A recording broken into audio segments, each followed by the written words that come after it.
Praise the Lord. परमेश्वर की स्तुति हो कि उसने ये सुंदर अवसर प्रदान किया कि हम एक बार फिर से प्रभु की महिमा के लिए एकत्र हुए हैं। आइए हम प्रार्थना करें। पवित्र पवित्र पवित्र सेनाओं के यहोवा, एक बार फिर से हम लोग तेरे चरणों के पास आते हैं। आपको धन्यवाद देते हैं प्रभु यीशु कि आपने ये मौका दिया कि एक बार फिर से उस दर्शन को जो यूहन्ना ने देखा कि तूने कहा पत्र लिख, और वो कलीसियाओं को पत्र लिखता है, तेरा संदेश देता है, उस पर हम विचार कर रहे हैं। हमारे होठों को अपनी वेदी के अंगारों से शुद्ध कर, ताकि जो भी शब्द निकले प्रभु जी वो मेरे ना हो, सब तेरी आत्मा की अगुवाई में हो और तेरे मार्गदर्शन में। भाई अनुपम डेविड के लिए, हमारे लिए, हम दोनों के परिवारों के लिए, जो भी सेवकाई करते हैं उनके लिए, सबों को नाम बनाम आशीषित करे, ताकि हमारी सेवकाई में पवित्र आत्मा का डेरा हो। हम पवित्र आत्मा की अगुवाई में अपने जीवन को जिए। प्रभु जी, हम यदि प्रार्थना करते हैं हमारे परिवारों को आशीषित करना, हमारे बच्चों को आशीषित करना, ताकि तेरे नाम का झंडा ऊंचा किया जाए। और जितने भी ऑनलाइन जुड़ते हैं प्रभु जी, उनसे भी बोलना और बातचीत करना, ताकि प्रभु जी जब थुआतीरा की कलीसिया के बारे में तेरे उस संदेश को जो तूने दिया है अपनी कलीसियाओं से मिलान करते हैं, तो प्रभु जी हिम्मत और साहस देना कि हम तेरी चेतावनियों को सीरियस ले सके। ओ प्रभु जी, तू हमारे आगे ही चल, हमारी अगुवाई कर, आत्मा से परिपूर्ण कर। और जितनी देर हम लोग तेरे चरणों पर रहते हैं, इस ऑनलाइन मीटिंग में हम तेरे उपदेश को सुनते हैं, प्रभु जी तेरी आत्मा डेरा करे और हम अपनी कलीसिया को जांचे, अपने आप को जांचे और तुझे समर्पित करें, प्रभु यीशु क्रीस्त के द्वारा, आमीन। जैसा आप जानते हैं, ये दूसरा पाठ है थुआतीरा की कलीसिया को प्रभु यीशु मसीह का संदेश। थुआतीरा की कलीसिया को प्रभु यीशु का संदेश मैंने पहले पाठ में बताया था। और तीसरी बात, यीशु मसीह इस कलीसिया की प्रशंसा करता है। प्रकाशित वाक्य उसका 2 अध्याय 18 पद से 28 पद आप जानते हैं थुआतीरा के बारे में लिखा हुआ है। और वहां पर आज जो दूसरे भाग में मैं बताने जा रहा हूं, वह यीशु मसीह इस कलीसिया की प्रशंसा करता है, जो मैंने पिछले संदेश में थोड़ा सा टच किया था। यीशु कहता है, मैं तेरे कार्य को जानता हूं। कार्य करने वाली कलीसिया है ये। आज की मंडलियां क्या कर रही है, कलीसिया क्या कर रही है, हम नहीं जानते। क्या पवित्र आत्मा की अगुवाई में कर रही है या नहीं कर रही है, लेकिन यीशु मसीह इस कलीसिया के लिए कहता है, ये अपनी ढपली अपना राग नहीं अपनाती। तू प्रेम करने वाली कलीसिया है, जो आज की कलीसियाओं में प्रेम नहीं पाया जाता। तो विश्वास करने वाली कलीसिया है। आज की कलीसियाएं प्रभु यीशु मसीह पर 100% या पूर्णता विश्वास नहीं करती। तू सेवा करने वाली कलीसिया है। आजकल कलीसिया में सेवा की भावना खत्म होती जा रही है, केवल दिखावा ही दिखावा है। आज क्या हमारी कलीसिया में प्रेम है, विश्वास है, सेवकाई पाई जाती है? ये सेवा शब्द का प्रयोग जो ग्रीक मूल भाषा में हुआ है वो है डायकोनियन,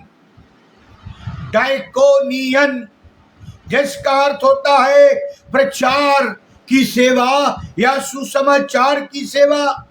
आज की मंडलियों में, कलीसियाओं में प्रचार, सुसमाचार सेवाएं बंद हैं। वो चाहे डर के मारे हो या किसी भी परिस्थिति में हो, पहली सदी के चेले जो थे वो प्रभु यीशु मसीह का प्रचार करते थे, उन पर सताव आते थे, वो मार खाते थे। कोई भी चेला अपनी प्राकृतिक मौत नहीं मरा, उनको किसी न किसी प्रकार की ताड़नाएं दी गई और वो मार डाले गए, या ये मैं यूं कहूं हत्या कर दी गई, या वो शहीद हो गए प्रभु के नाम में। आज कलीसियाएं प्रभु का संदेश, सुसमाचार नहीं सुनाना चाहती। पादरी साहब, डर लगता है, घबराहट होती है, कब क्या हो जाएगा, कब कौन आ जाएगा। अरे इतने ज्यादा यदि आप प्रभु यीशु मसीह से डरने लगे तो फिर तो बात ही अलग हो जाएगी। हम प्रभु यीशु मसीह से नहीं डरते, हम त्रिएक परमेश्वर से नहीं डरते, हम पवित्र महापवित्र अति पवित्र जो यहोवा है उससे नहीं डरते, जिसने अपने आप को बलिदान कर दिया, हमारे लिए कोड़े खाए, बेइज्जती सही, नाना प्रकार की चीजें कही सही उसने, हम उससे नहीं डरते। वो दोबारा आने वाला है, कलीसिया क्या पवित्र है, अपनी पवित्रता को बनाए हुए, हम उससे नहीं डरते। हमारा दूल्हा आ रहा है, हम उससे नहीं डरते। किससे डरते? संसार से, संसार के नियमों से, संसार से, संसार के विधान से, जो बाइबल से मेल नहीं खाते। ये कलीसिया न केवल प्रेम करने वाली कलीसिया थी, मैं थुआतीरा की बात कर रहा हूं। यह कलीसिया न केवल विश्वास करने वाली कलीसिया थी, मैं थुआतीरा की बात कर रहा हूं। यह कलीसिया धैर्य रखने वाली कलीसिया थी, मैं थुआतीरा की बात कर रहा हूं। बल्कि प्रचार और सुसमाचार सुनाने और करने वाली कलीसिया थी। आज इन बातों को क्या हम अपनी आधुनिक कलीसिया में पाते हैं? इस कलीसिया के कार्य पहले से बेहतर होते जा रहे हैं, ऐसा प्रभु यीशु मसीह दर्शन में यूहन्ना को बोलता है, कहता लिख दे। और हर बात में वे परिपक्वता की ओर आगे बढ़ते जा रहे हैं। लेकिन यदि हम आधुनिक कलीसिया का यदि आचरण देखें, आज की आधुनिक कलीसिया को देखें, उसमें परिपक्वता कम, संसारिकता, फूहड़ता, अविश्वास, अप्रेम, सुसमाचार न सुनाना की बढ़ती ज्यादा दिखाई देती है।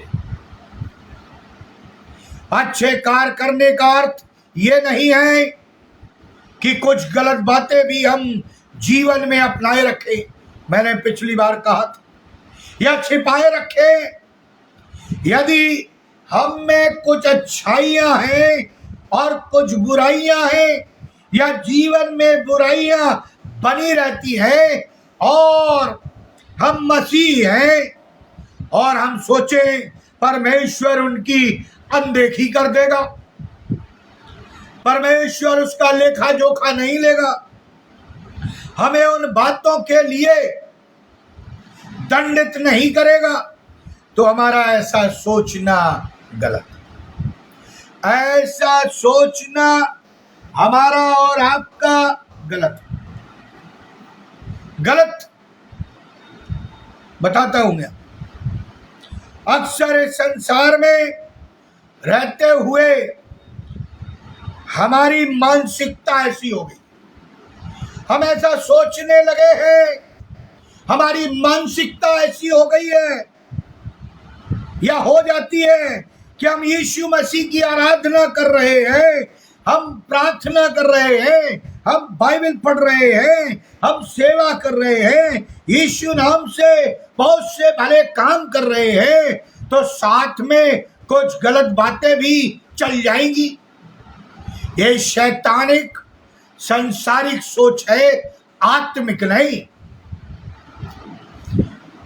पर परमेश्वर से हमारे संबंध में ऐसा नहीं चलता। ऐसा बाइबल कहती है, तुम्हारी हाँ की हाँ और तुम्हारी ना की ना रहे, क्योंकि वो हमारे हर एक बुराई, हमारे हर एक छोटे बड़े पापों का हमसे लेखा जोखा लेगा और न्याय करेगा, छोटे बड़े उसका न्याय करेगा। मेरे एक मित्र हैं, वो कहते हैं कि मैं घूस या रिश्वत ले लेता हूं। सुनिए ध्यान से, आज की मॉडर्न बात बता रहा हूं, मैं ले लेता हूं। वो क्रिश्चियन है, मसीह कहते हैं, मैं विश्वासी की बात नहीं कर रहा हूं। और उसका 50% वो क्या करते हैं, वो चर्च में दान कर देते, घूस लेते हैं, रिश्वत लेते हैं, या कहना चाहिए सुविधा शुल्क आज की भाषा में वो लेते हैं, और कहते हैं मैं चर्च को 50% दान कर देता हूं। और उन्होंने कई कलीसियाओं को लाखों रुपए दान दिए, काय में कमाए हुए, घूस में। जबकि बाइबल क्या कहती है, तू अपनी खून और पसीने की कमाई को खाएगा और मैं उसे आशीषित करूंगा। तेरे बच्चे जलपाई पौधे से होंगे। क्या कह रही बाइबल? और वो चर्च में दान देते थे, कलीसिया में उन्होंने लाखों रुपए दान दिए। हो सकता है हम चर्च जाते हैं, बाइबल पढ़ते हैं, प्रार्थना करते हैं, दान देते हैं, और ये सब बात करने के साथ साथ कुछ गलत बातें अपने साथ में, अपने हृदय में, अपने चरित्र में, अपने जीवन में रखे हुए हैं, जिसे ना तो बाइबल आज्ञा देती है और ना बाइबल का परमेश्वर आज्ञा देता, उसे पसंद ही नहीं है। पर हमें कोई अंतर या फर्क नहीं पड़ता। मैं आपके लिए पढ़ना चाहूंगा रोमियो की पत्री, उसका 6 अध्याय 1 से 4 पद, ध्यान से सुनिए। तो हम क्या कहें? क्या हम पाप करते रहें कि अनुग्रह बहुत हो? यद्यपि नहीं। हम जब पाप के लिए मर गए तो फिर आगे को उसमें कैसे जीवन बिताएं? क्या तुम नहीं जानते कि हम सब जिन्होंने यीशु मसीह का बपतिस्मा लिया, उसकी मृत्यु का बपतिस्मा लिया, अतः उस मृत्यु का बपतिस्मा पाने से हम उसके साथ गाड़े गए, ताकि जैसे मसीह पिता की महिमा के द्वारा मरे हुओं में से जिलाया गया, वैसे ही हम भी नए जीवन की सी चाल चले, नए जीवन की सी चाल चले।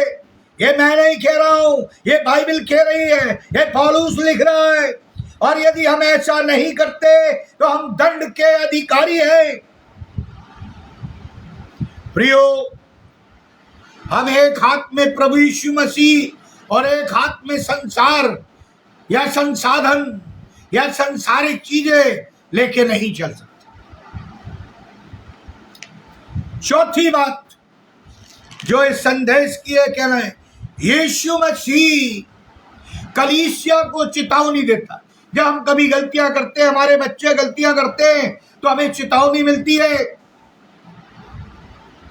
यीशु मसीह चेतावनी भी देता है, क्योंकि कुछ बुराइयां थुआतीरा की कलीसिया में पैदा हो गई थी, जिसकी शिकायत यीशु मंडली से करता है। पढ़ लीजिए आप 2:20 से 22 तक, प्रकाशित वाक्य उसका 2 अध्याय 20 से 22 पढ़ लेता हूं मैं आपको। क्या कह रहा है 20? पर मुझे तेरे विरुद्ध ये कहना है कि तू उस स्त्री इजाबेल को रहने देता है, और जो अपने आप को भविष्यवक्तिन कहती है और मेरे दासों को व्यभिचार करने और मूर्तियों के आगे चढ़ाई गई वस्तुएं खाना सिखलाकर भरमाती है। मैंने उसको मन फिराने के लिए अवसर दिया, पर वो अपने व्यभिचार से मन फिराना नहीं चाहती। देख, मैं उसे रोग शैया पर डालता हूँ, और जो उसके साथ व्यभिचार करते हैं यदि वे भी उसके कामों से मन न फिराएंगे तो मैं उन्हें बड़े क्लेश में डालूंगा, बड़े क्लेश में डालूंगा, बीमार भी करूंगा, रोग शैया पर डाल दूंगा। ये इजबेल कौन है? ये कुकर्मी भ्रष्ट स्त्री थी। इसके संबंध में बहुत सी व्याख्याएं हैं जो मैं नहीं करना चाहता। कई लोगों ने की है, किताबें भी छपी है। ये इजबेल कलीसिया पर गलत निर्णयों के लिए दबाव डालती थी। आज कई लोग हैं जो इसके विरोध में कार्य कर रहे हैं, कलीसिया में रहकर। वो पासवान भी हो सकते हैं, मैं भी हो सकता हूं, आप भी हो सकते हैं, कई लोग भी हो सकते हैं जो कलीसिया में। लेकिन ये इजबेल गलत निर्णयों को लेने के लिए कलीसिया के लोगों पर दबाव डालती थी कि आज हमारी कलीसिया में ऐसा नहीं हो रहा है, देखिए हम समझौतावाद नहीं हो गए, क्या हम समझौता नहीं कर रहे हैं? जबकि बाइबल में लिखा है तू समझौता नहीं करना, हमें तुम्हारी हाँ की हाँ और ना की ना रहे। इसकी तुलना आप राजा की पत्नी इजबेल से की गई, जिसका वर्णन पुराने नियम में किया गया है, जो अपने आप को भविष्यवक्तनी कहती है, जो सब प्रकार के कुकर्म, ध्यान से सुनिए, सब प्रकार के कुकर्म, अनैतिक बातों को धार्मिकता का अंग बताती है। इजबेल, पढ़े इसका इतिहास। नाबोद की बारी को पाने के लिए इजबेल ने उस पर दोषारोपण, झूठा दोषारोपण लगाकर उसको हत्या लिया, अपने आदमी से पाप करवा दिया और उस परमेश्वर के दास नाबोद को मरवा दिया, हत्या करवा दी। प्रियो, आज हम और आप भी कई अधार्मिक बातों को कलीसिया में ले आते हैं, परंपराओं को, रूढ़िवादिता को, नाना प्रकार की चीजों को जो इसमें है ही नहीं, दबाव डालते पास्टर के ऊपर, नाना प्रकार की चीजों का दबाव कि इसे लागू करो। प्रियो, ये बाइबल संगत नहीं।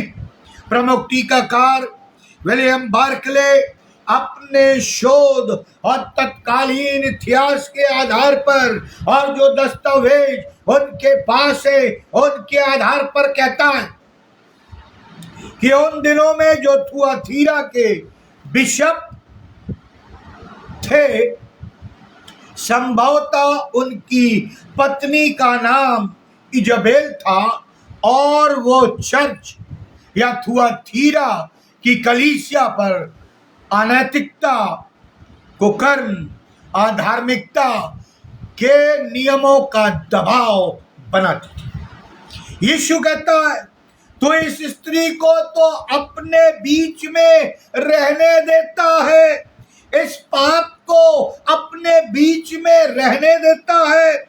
हो सकता है कि हम कहें कि हम तो उस स्त्री के समान पाप नहीं करते, गलत कार्यों में भी हम सहभागी नहीं होते, हम व्यभिचार नहीं करते,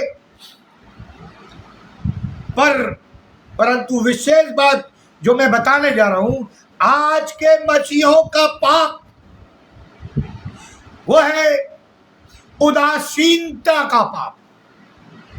यीशु मसीह कहता है तू पाप के प्रति उदासीन हो गया है, गलत बातों के प्रति उदासीन हो गया है, अनैतिकता के प्रति तू खामोश हो गया या खामोश बना हुआ है। बोले मुझे क्या करना, अरे वो जाने जिस पे बीत रही है। और ये आज की कलीसिया का उदासीनता का पाप है, जो परमेश्वर कहता है अपनी कलीसिया थुआतीरा की कलीसिया को लिख दे कि मुझे उदासीनता पसंद नहीं। यदि कोई पाप कर रहा है तो उसे चिता दे, यदि राह से भटक रहा है उसके लिए प्रार्थना कर, उसे खींच ला। लेकिन हम उदासीन हो गए, हमारे अंदर संवेदनाएं समाप्त होती जा रही है, फीलिंग्स खत्म होती जा रही है। कहाँ है कलीसिया में अनुशासन? क्या किया गया उस स्त्री जबेल के साथ? यीशु कहता है मैंने उसे मन फिराव का अवसर दिया। देखिए, मसीहत बहुत अच्छी चीज है। अब अनुग्रह के समय में हम जी रहे हैं। कोई भी मसीही ये नहीं कह सकता, कोई भी व्यक्ति जिसने सुसमाचार सुना हो, प्रभु को ग्रहण किया हो और बैकस्लाइड हुआ हो, या पाप में गिरा हो, या अनैतिकता की हो, अविश्वास में बढ़ रहा हो, कलीसिया के विरोध में हो, परमेश्वर उसे एक मौका अवश्य देता है ताकि वो ब्लेम न लगाए, मुझे नहीं बताया। लाजर जब मरा तो लिखा है वो इब्राहिम की गोद में था, और धनवान मरा तो वो नर्क चला गया। वहां से देखता है लाजर इब्राहिम की गोद में, वो कहता है परमेश्वर से इसे भेज दे कि मेरे भाइयों के पास चला जाए और मेरी जीभ पर एक बूंद पानी डाल दे। परमेश्वर ने कहा इसके और तेरे बीच में बहुत बड़ी खाई है, और रहा तेरे भाइयों की बात तो उनके पास व्यवस्था है, वचन है। आज परमेश्वर प्रभु यीशु मसीह के माध्यम से कलीसिया को कह रहा है आज तुम्हारे पास वचन है, जीवित वचन है। मैं इससे बोलता और बातचीत करता हूं, तुम्हें किसी व्यक्ति की आवश्यकता नहीं है। मैं तुम्हें एक मौका दे रहा हूं, मौका दे रहा हूं।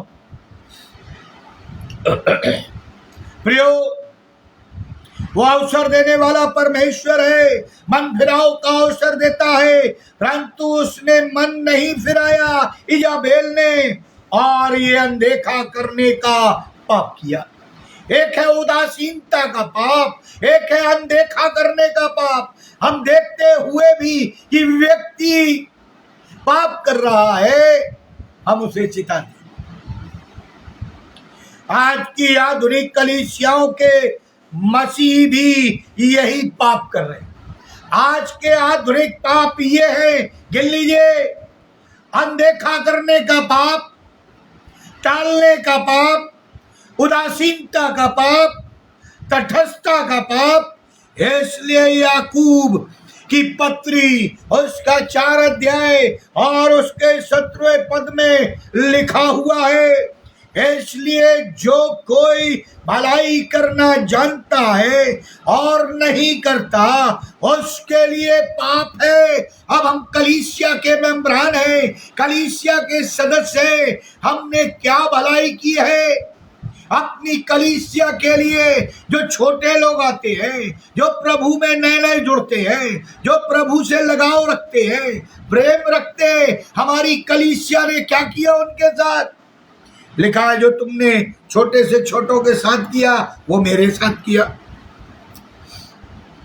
यीशु कहता है तू उस स्त्री जबेल को अपने बीच में रहने देता है, यानी वो रूढ़िवादिता को, वो मनगढ़ंत चीजों को, वो पुरानी बातों को जो इसमें नहीं पाई जाती, कही बातों को।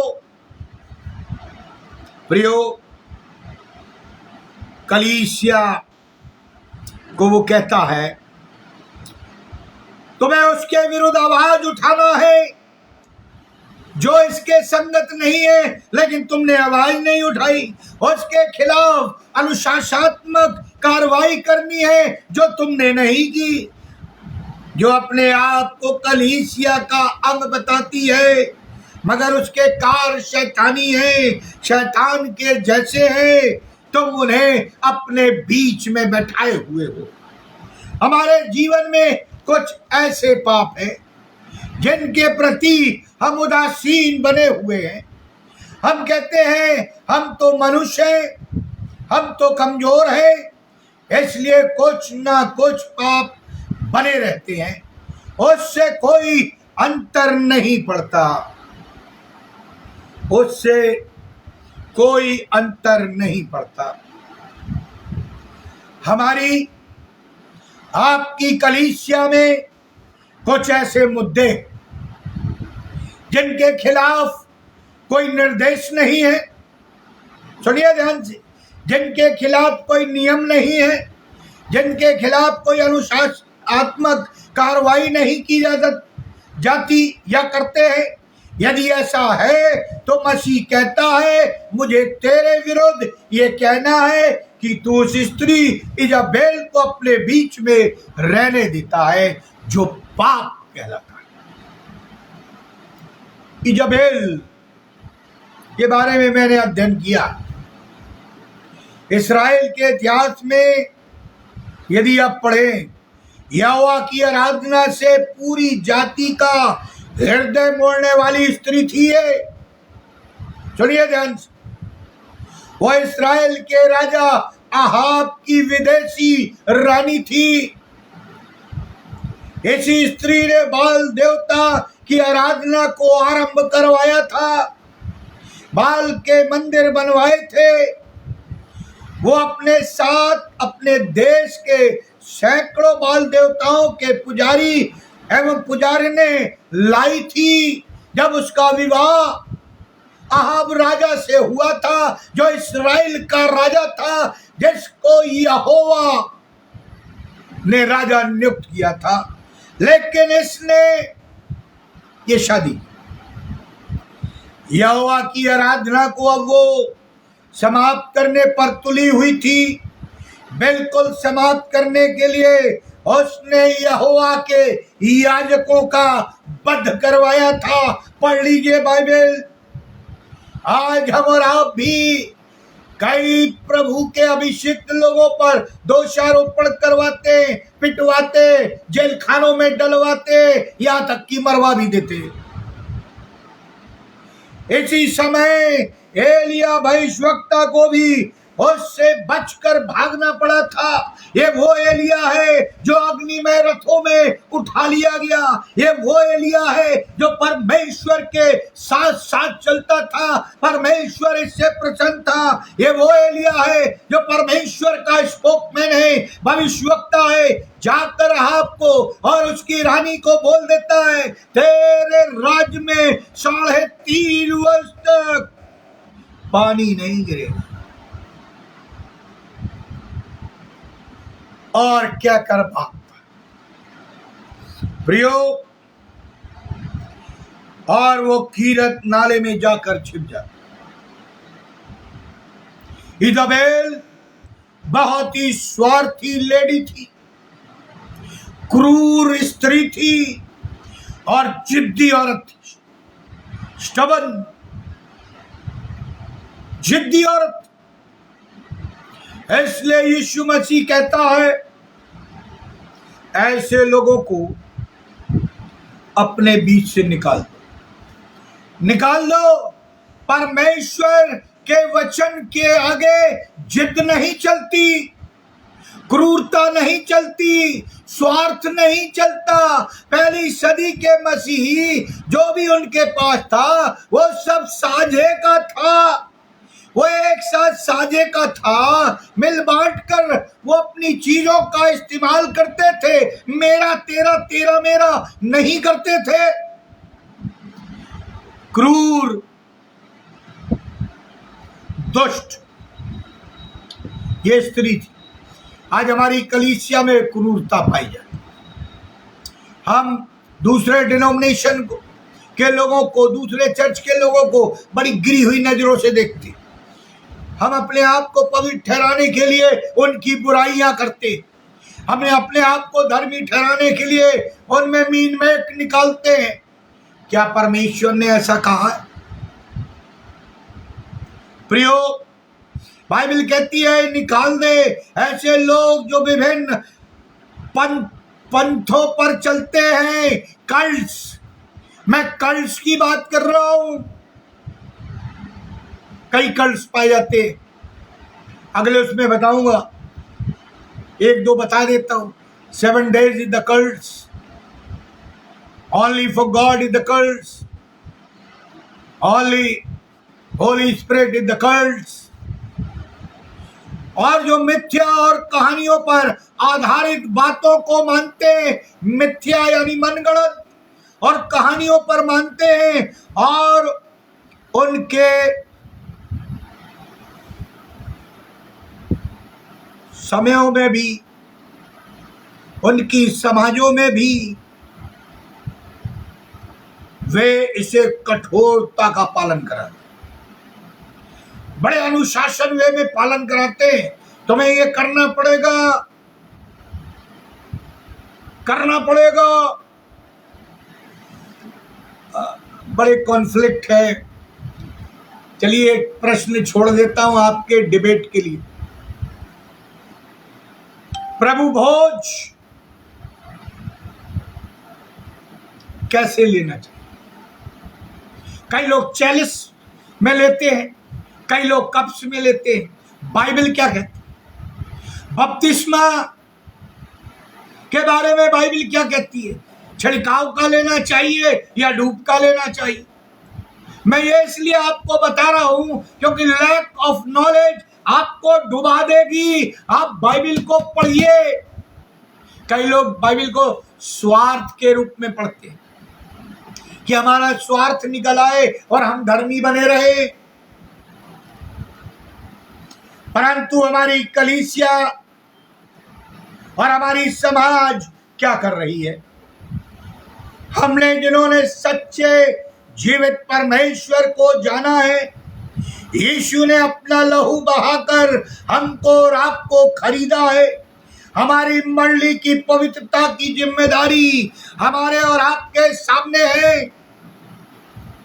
और हम क्या कर रहे हैं? यदि मैं पवित्र नहीं हूं और किसी मंडली या कलीसिया का सदस्य हूं और मैं पापी हूं, तो वो कलीसिया भी पवित्र नहीं है। सुन लीजिए, you are the temple of God. तुम परमेश्वर के मंदिर हो। पहले इस मंदिर को पवित्र करो, तब परमेश्वर के भवन में जाकर अपनी पवित्रता के साथ उसकी आराधना करो, क्योंकि वो पवित्र है, अति पवित्र है। और उसने आज्ञा दी है, जैसा मैं पवित्र हूं वैसा तुम भी पवित्र बनो। हमारी जिम्मेदारी है, हमें अपनी कलीसिया को पवित्र बनाए रखने के लिए हमें अपने आप को, अपने परिवार को, अपने बच्चों पत्नी को पवित्र बनाए रखना है। क्या हम अपनी कलीसिया, समाज, परिवार, व्यक्तिगत जीवन के प्रति उदासीन है, खामोश है, तो क्या ये पाप नहीं है?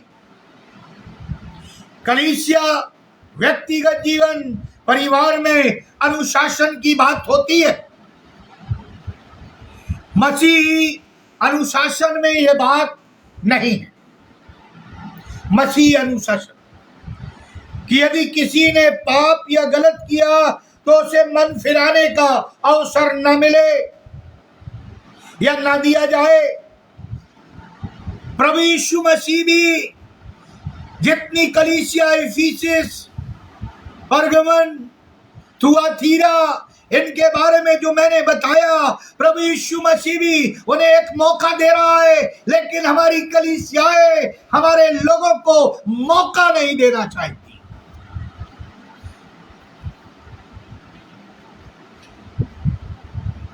पर वास्तव में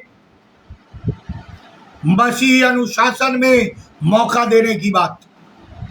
यीशु कहते हैं, मैंने उनको भी मन फिराने का अवसर दिया, और वो व्यभिचार से मन फिराना नहीं चाहती। आज कितने लोगों को, कितने मसीहों को आज ये मौका मिला है कि वो पश्चाताप करे, अपने गुनाहों से, हिडन पापों को निकाल दे, छुपे हुए पापों को निकाल दे, उन्हें अपने जीवन से, परिवार से दूर करे, ताकि वे पवित्र हो जाएं, तो उनकी कलीसिया पवित्र हो जाए। लेकिन वो मन नहीं फिराना चाहते। हमारा यीशु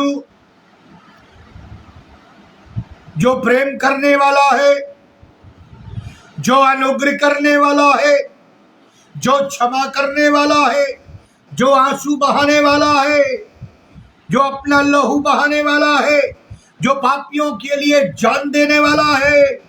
प्रभु वो कहता है, क्या कहता है? प्रकाशित वाक्य उसका 2 अध्याय 23 पद पढ़ रहा हूं। देखिए क्या लिखा है, मैं उनके बच्चों को मार डालूंगा। अब परमेश्वर के आंख की ज्वाला और क्रोध भड़क गया है। लिखा है प्रकाशित वाक्य 2 अध्याय 23, मैं उनके बच्चों को मार डालूंगा, तब सब कलीसियाएं जान लेंगी कि हृदय और मन का परखने वाला मैं ही हूं, और मैं तुम से में से हर एक को जो उसके कामों के अनुसार बदला दूंगा। यह आशीष नहीं लिखी, ये आशीष दूंगा, सबके कामों के अनुसार लिखा है बदला दूंगा। यदि हम परमेश्वर की कलीसिया को भ्रष्ट करेंगे, अपवित्र करेंगे, शैतान की तरफ मोड़ेंगे और गलत शिक्षाओं में आगे बढ़ाएंगे, परमेश्वर कहता है मैं तेरे बच्चों को मार दूंगा।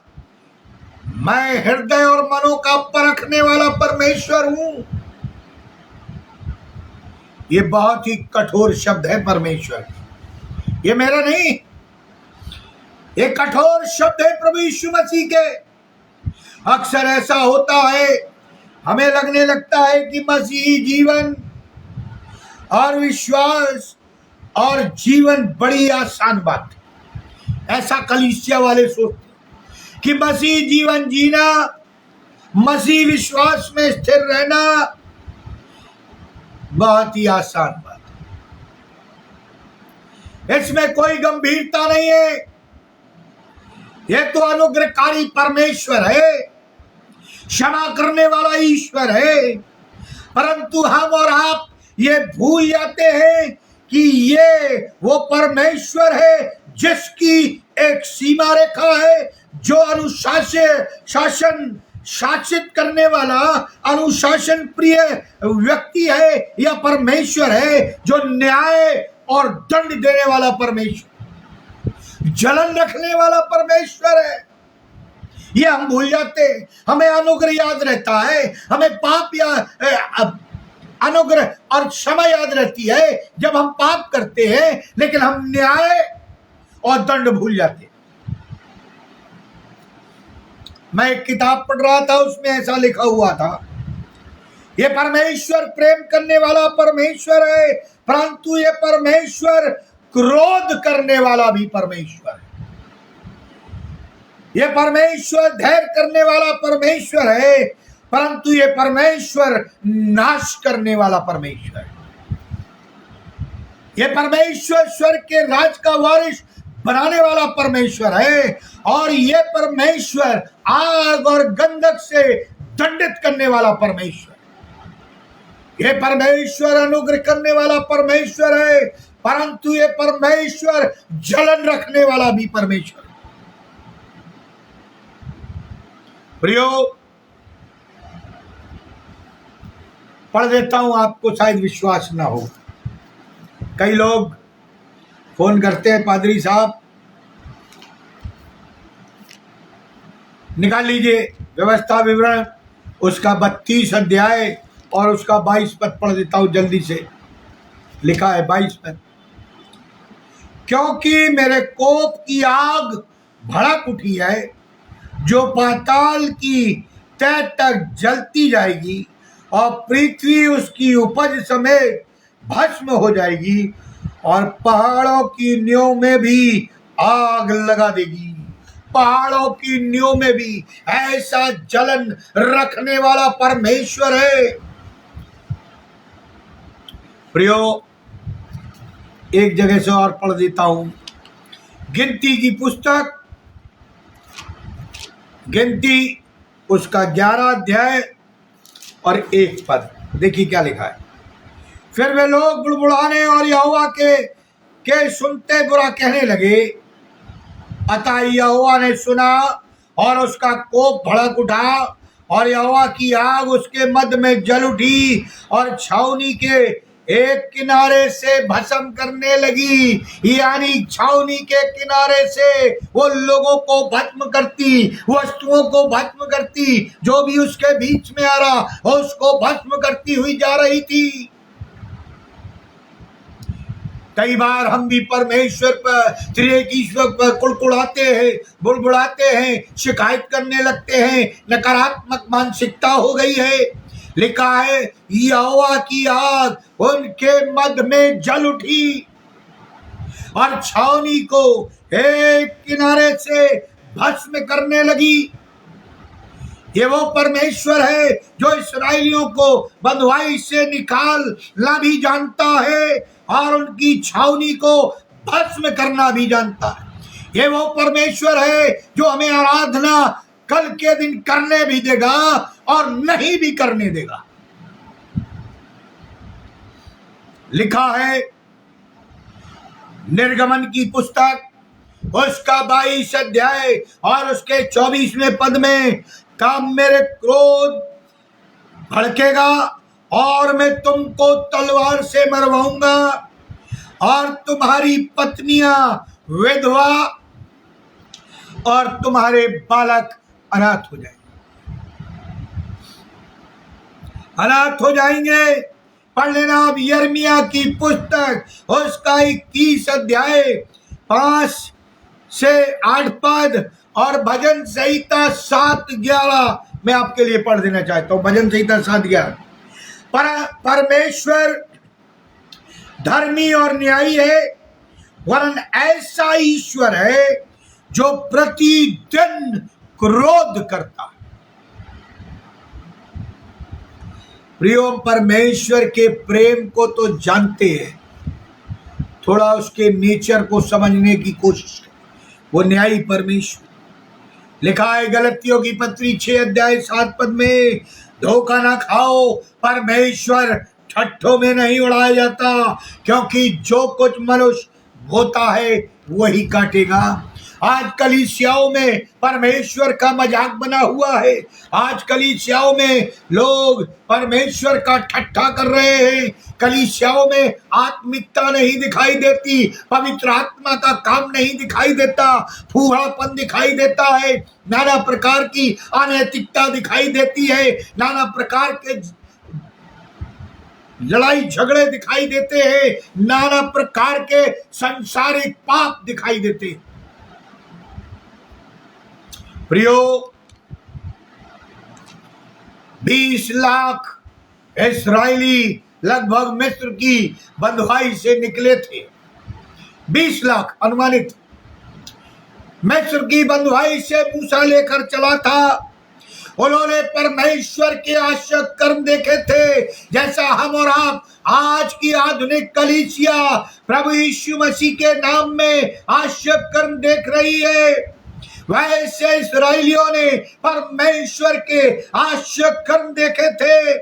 20 लाख इस्राएली लोग लाल समुद्र तो पार हो गए थे। ध्यान से सुनिए, 20 लाख लगभग इस्राएली लोग, जिनकी गिनती 20 लाख के लगभग बताई गई है, वे लाल समुद्र भी पार हो गए, बंधुआई से भी निकल आए। परंतु सोचने वाली बात यहां पर यह है कि केवल 2 व्यक्ति ही प्रतिज्ञा के देश को पहुंचे, यहोशू और कालेब। मूसा भी नहीं पहुंच सका।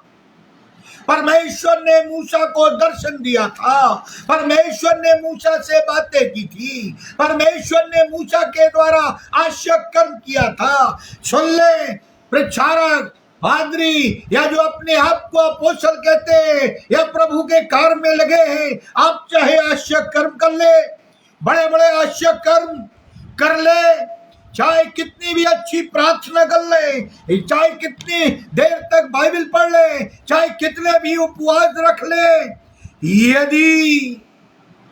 यदि आप परमेश्वर की प्रतिज्ञाओं पर, उसके नियमों पर, उसके जो इस वचन में दिया है नहीं चलते, तो आप अनंत जीवन में प्रवेश नहीं कर पाएंगे।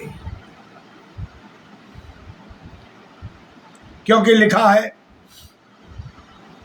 गिनती 26:65 में, क्योंकि तुम्हारा परमेश्वर न्याय करने वाला परमेश्वर है, दंड देने वाला परमेश्वर।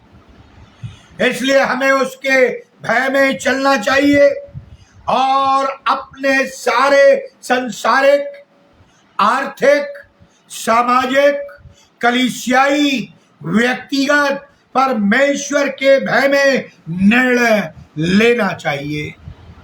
आज हम अपने निर्णय अपने आप लेते हैं। लिखा है तुम्हारी आवश्यकताओं को मांगने से पहले मैं जानता हूं और उसे पूरी करता हूं। पांचवी और अंतिम बात, समय तेजी से जा रहा है।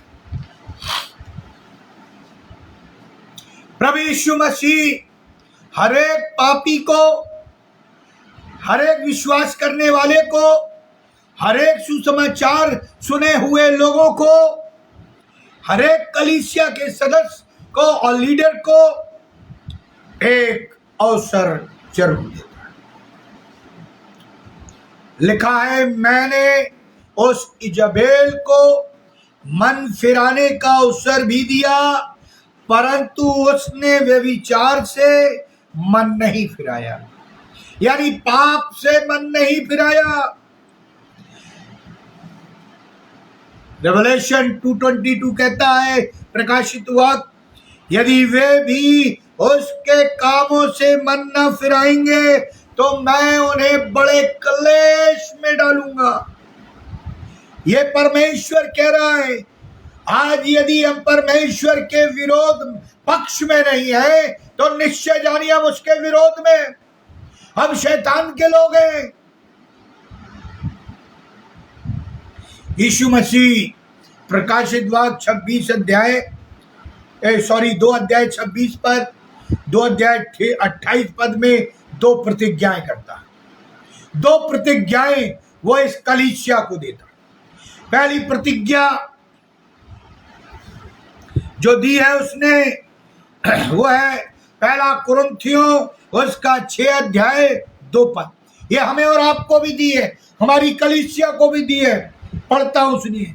क्या तुम नहीं जानते कि पवित्र लोग जगत का न्याय करेंगे? पवित्र, पापी नहीं, थोड़े से पवित्र नहीं, 50% पवित्र नहीं, 99% पवित्र नहीं, 100% पवित्रता चाहता है हमारा जीवित परमेश्वर। यह उसके पवित्र लोग हैं। कहता है ये स्वर्ग के स्वर्गदूतों का न्याय करेंगे। हम और आप जो कलीसिया है यदि पवित्र है, हम और आप जो प्रभु के मंदिर हैं पवित्र है, तभी न्याय करेंगे स्वर्गदूतों का। यीशु में उनके ऊपर हमें और आपको अधिकारी ठहराया। हम स्वर्गदूतों से भी बड़े हैं, हम उनका न्याय करेंगे। ये कौन से स्वर्गदूत है जिनका हम न्याय करेंगे? मैं केवल हिंट दूंगा, कभी प्रभु ने चाहा तो बताऊंगा। ये वे स्वर्गदूत हैं जो अधोलोक में बंद कर दिए गए, जो इस धरती पर थे, जिन्होंने दानों का रूप ले लिया था। उनसे जो बच्चे पैदा होते थे वे दानों थे जो उस आकाश से उस इब्लीस के साथ गिराए गए थे। उन्हें परमेश्वर ने बंद कर रखा है। प्रियो, दूसरी प्रतिज्ञा प्रकाशित वाक्य 28 पद में लिखी है, 2 अध्याय के, मैं उसे भोर का तारा दूंगा। भोर का तारा। प्रियो, मैं जो बताना चाहता हूं, इब्लीस की जो सेना है बहुत खतरनाक। यदि हम पवित्र आत्मा के साए में जीवन नहीं जिएंगे तो निश्चित मानिए आधुनिक पाप में गिर जाएंगे। और आज का आधुनिक पाप क्या है? वो है व्यभिचार। व्यभिचार यदि तूने सोच लिया तो वह विचार कर लिया। यीशु ने कहा यदि तूने कुदृष्टि से देख लिया तो वह विचार कर लिया। प्रियो, 1/3 जब वो स्वर्गदूत गिराए गए, क्योंकि इब्लीस ने उन्हें अपने शिकंजे में रख लिया था, आप जानते, उनका न्याय करें। क्या है गिनती? उनका न्याय करेंगे हम उनसे बड़े हैं। परमेश्वर ने अपने हाथों से हमें सिरजा और अपनी श्वास फूकी, बाकी चीजों को कहा और हो गया। दूसरी प्रतिज्ञा लिखा है, मैं उसे भोर का तारा दूंगा।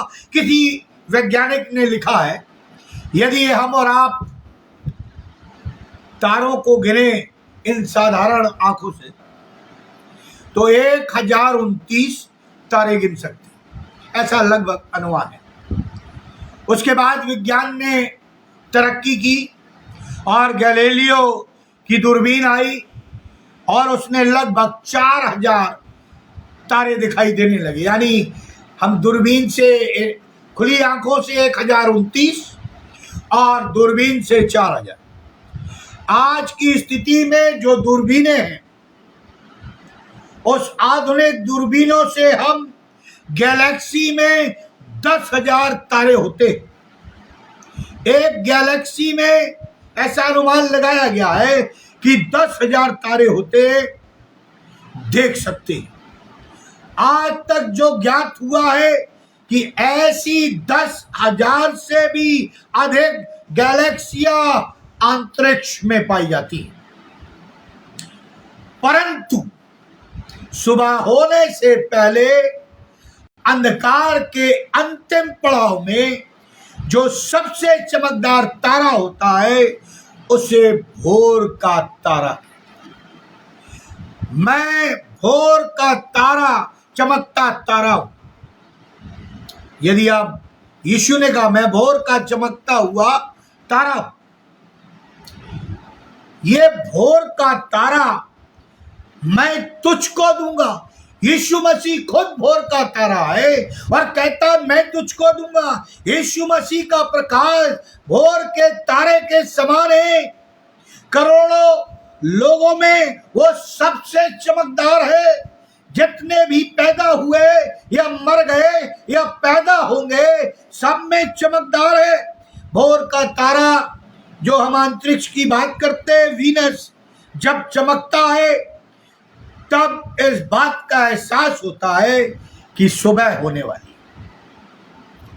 भोर का तारा जो अंधकार के अंतिम पड़ाव को हटाता, अंधकार के अंतिम पड़ाव को हटाता, यह हमारा प्रभु यीशु मसीह है जो इस संसार के सारे देवताओं में और ईश्वरों में और प्रभुओं में, विद्वानों में, शिक्षकों में सबसे चमकदार है। सबसे चमकदार जो भोर का तारा है, वो कहता है, यानी यीशु कहता है मैं भोर का तारा दूंगा, अपना अधिकार मैं तुम्हें दूंगा, मेरा प्रकाश तुम्हें मिलेगा। मैंने तुम्हें स्वर्ग और पृथ्वी का अधिकार दिया। लिखा है यशायाह 60 में शायद, और प्रकाश मानो क्योंकि तेरा प्रकाश आ गया। समय बहुत तेजी से जा रहा है, मैं अपने कंक्लूजन की ओर बढ़ता हूं। क्या हमारे जीवन के हर आयाम में प्रभु है, यीशु है? कितने लोग यीशु मसीह का नाम लेने से डरते?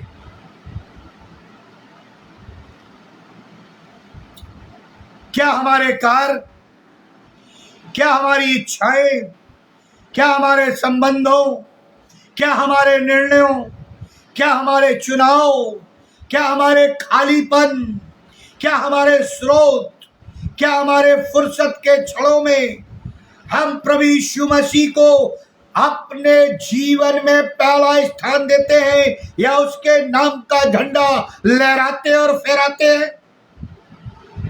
उसका प्रभुत्व है हमारे ऊपर, हमारे परिवार के ऊपर, हमारे व्यक्तिगत जीवन के ऊपर, हमारे बच्चों के ऊपर।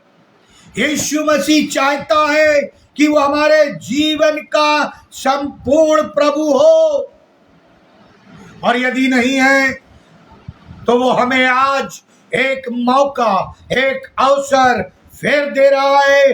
पश्चाताप करो और मन फिराओ। हमारे जीवन में कहीं उदासीनता तो नहीं, यानी उदासीनता का पाप, कहीं गुप्त पाप तो नहीं, जो मेरे पाप जो गुप्त है वो मेरे अलावा कोई नहीं जानता। यदि है तो हमें इन सब से दूर होना चाहिए, परमेश्वर से क्षमा मांगनी चाहिए। यदि पाप को बढ़ावा देंगे तो उस पाप का असर हमारी आत्मा पर भी होगा।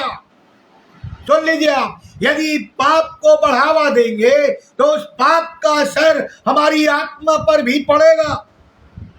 आज की कलीसिया में भी धनवान लोग हैं, नौकरियां परस्त लोग हैं, यानी नौकरियां कर रहे हैं, अच्छी आमदनी है। बहुत से परिवारों में लोग विदेशों में जाकर नौकरियां कर रहे हैं, धन कमा रहे हैं। इसलिए शारीरिक अभिलाषाओं में फंसे हुए हैं। जितना पैसा उतना पाप, क्योंकि बगैर पैसे के आप पाप नहीं कर सकते। झूठ बोल लेंगे, चोरी करेंगे तो वो भी पैसे में गिनती में आता। अनैतिकता के काम बगैर पैसे का नहीं कर सकते। लेन देन, ये पोस्ट वो पोस्ट, इसको गिराओ, उसको उठाओ, इसको बिठाओ, सब पैसा। और व्यभिचार व ऐश व इशरत में पड़े। कहने का मतलब है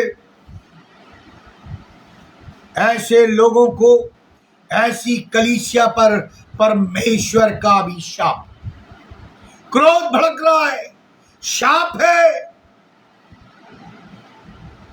परंतु जो वफादार होंगे या रहेंगे उनके लिए आशा है। प्रभु यीशु मसीह का वादा है। पढ़ देता हूं प्रकाशित वाक्य उसका 2 अध्याय 26 और 27 पद।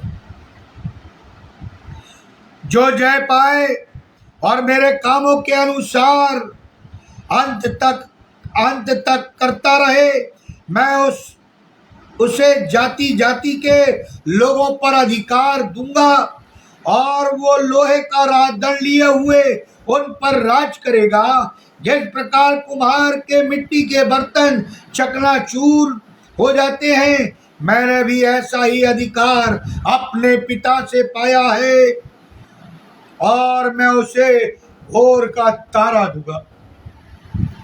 लिखा हुआ है। आज हम और आप सबों से मैं आह्वान करता हूं, जो ऑनलाइन जुड़े हुए हैं या बाद में जुड़ेंगे, कि पवित्र आत्मा की चेतावनी और उसके संदेश को सुने और ध्यान से सुने और उस पर चले। पवित्र आत्मा जब हमसे बात करे तो हम अपना ध्यान लगाएं, क्योंकि यदि, उदाहरण देता हूं, यदि शरीर के किसी भी अंग में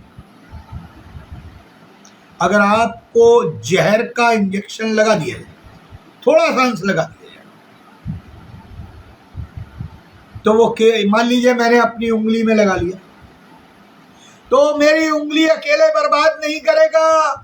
वो पॉइजन धीरे धीरे धीरे धीरे मेरे ब्लड में सर्कुलेट हो जाएगा और मेरे जीवन को समाप्त कर, हमें पता ही नहीं चलेगा कि कब हम मर रहे, पूरे में फैल जाएगा।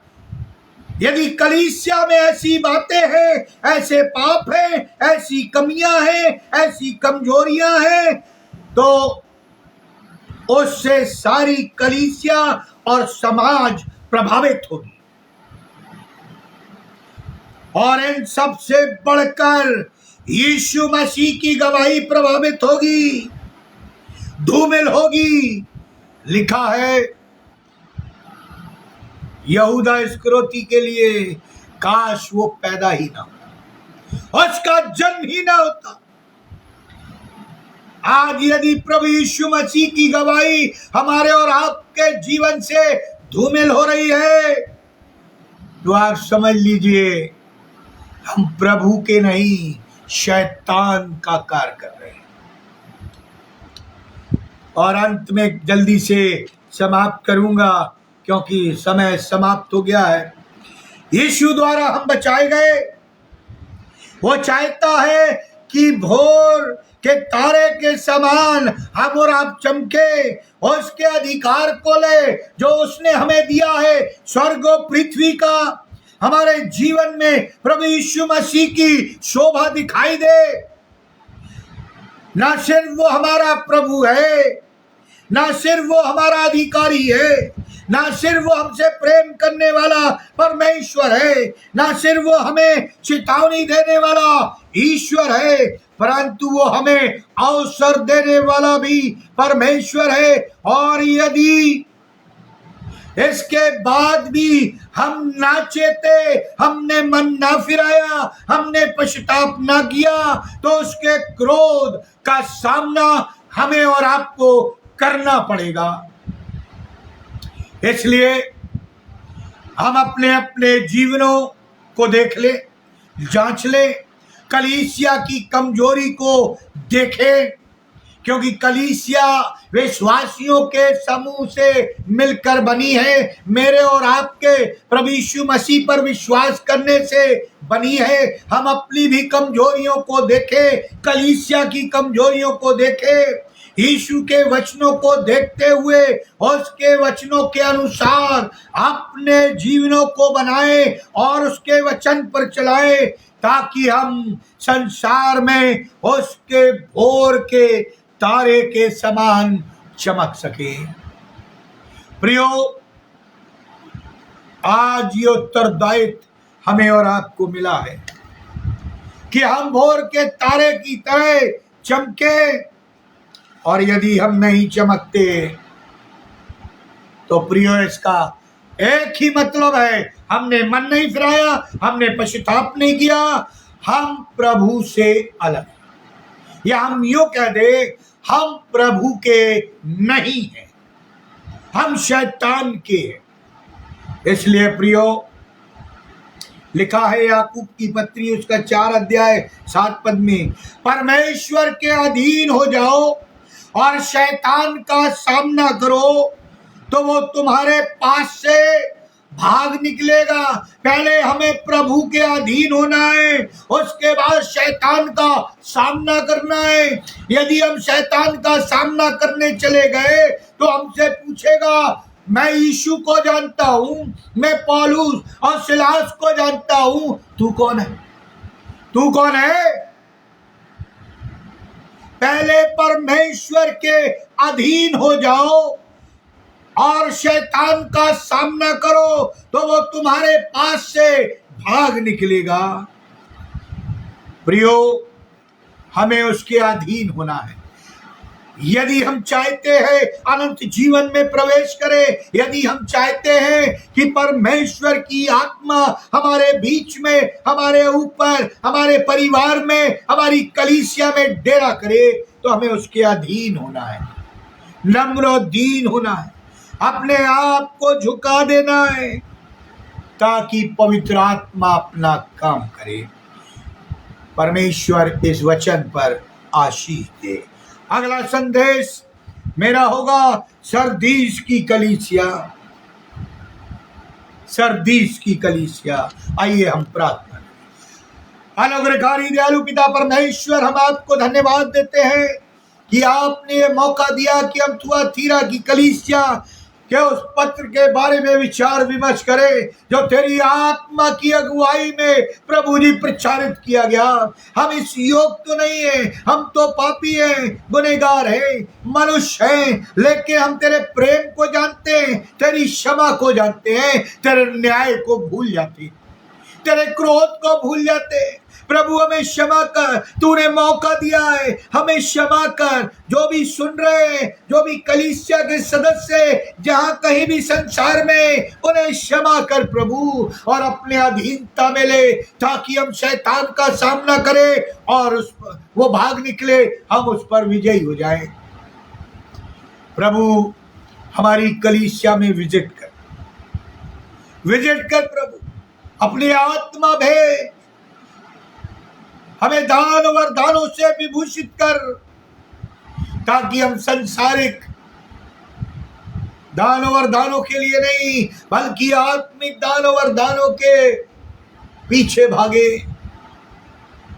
प्रभु जी हमें आत्माओं को जीतने का बल दे, दान दे, गवाही देने का दान दे, सुसमाचार सुनाने का दान दे, दुआ करने का दान दे, निडरता का दान दे, ताकि हम सच को सच कह सकें।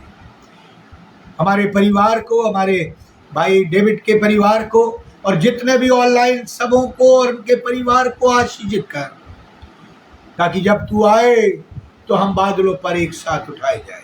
प्रभु यीशु ख्रीस्त के द्वारा, आमीन। अब परमेश्वर पिता का प्रेम, प्रभु यीशु मसीह का अनुग्रह और पवित्र आत्मा की सहभागिता हम सब विश्वासियों के साथ, जब तक तू दोबारा आने से ठहरता है, जो ऑनलाइन या ऑफलाइन जुड़े हुए हैं, सबों को आशीषित कर, प्रभु यीशु के द्वारा, आमीन आमीन। परमेश्वर आप सबों को आशीष दे।